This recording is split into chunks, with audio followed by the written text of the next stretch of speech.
matuto ng magic. Parang gusto ko matutunan yun, ah. Uy, ikaw pa? Ang galing-galing mo na eh. At kasama natin ngayong umaga ang Elusive Group of Magicians. At mamaya tuturuan nila ako ng ilang magic tricks. Pero bago dyan, Sam, balikan natin muna si Tita Winnie. Nasa Yes. Pasig ngayon. Tita Winnie, anong meron? Okay. Ano?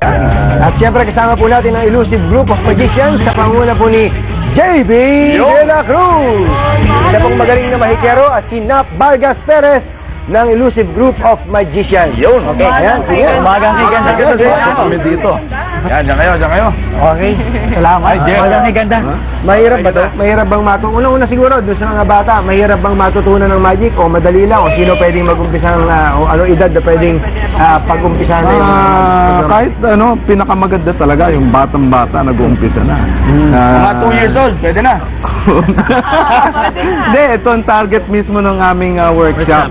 Yung mga batang-bata. As a matter of fact, yung among the greats talagang bata pa lang nag-umpisa na. Yun pala. Siguro, bossing, pwede bang sampulan mo kami ng yung mga simpleng magic muna, no? Para lalo matutunan namin mga Ito, meron akong ready na magic para sa inyo. Mabilis lang to. Okay. Okay, sigaw ka ng stop. Sigaw ka ng stop? Stop. Stop dito. Okay, kunin mo yung card na yan. Pakita natin sa ating mga kapamilya. Okay? Tapos hawakan mo siya dito. Tapos punitin mo. Punit. Oh, sige. Diretso mo.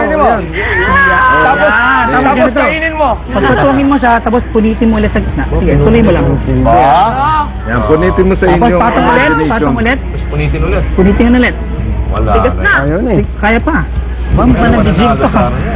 Yan, thank you. Okay, balakpakan naman natin siya. Okay, tapos ganyan ka. Dalawang kamay, ganyan mo dalawang kamay mo. At ang isa lagay mo dito.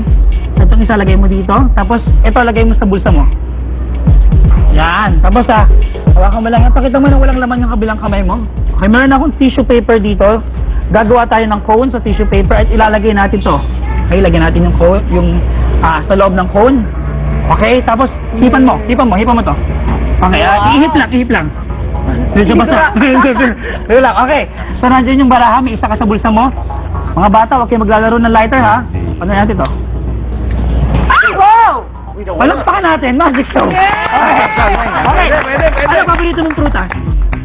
Santol. Santol, okay, may orange ako dito.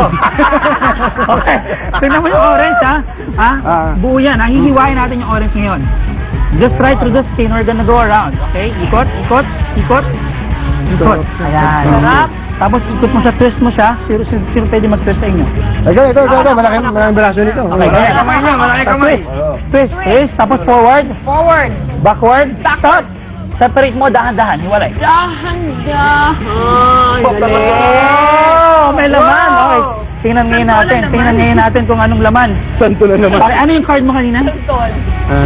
Hindi ko nakita. King of Hearts. Hindi, Diamond. King of Diamond. Ang card sa loob ay Queen of Diamond. Sandali lang, kasi may kulang.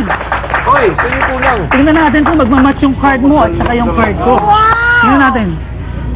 Bago tong isa luma yan. Nag-match! Pwede.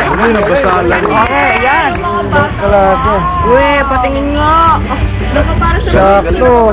Ayan, JT, magkano bang initial niyo pang Ayan, ang aming workshop po, this is our third year actually. Mas disiplina, hindi lang basta-basta direct yung right manner talaga. At saka may oath-taking din yan. Para Ayan, maraming salamat po, JP. At sa Elusive Group of Magicians. Yeah. At syempre kay Jeff Tam, na talaga namang grabe sa pagpapakita ng gilas. Grabe to. Ka na ba? Bukas sana bumalik. Ayan, kayo naman ang susunod na magpapakitang gilas at magiging magiging ng ating bansa. Okay, importante po na masdan nyo lagi magiging productive at the same time. Sabay tayo. Lalo yung mga bata na ng bakasyon. Ito, 1, 2, 3, go! Oh, dalawa. Lima. 1, 2, 3, 5. Nakikilagwakan po tayo mamaya. Bandang 6 Tycoon 9. Yung balik na. Original ni Kuya Alex yun,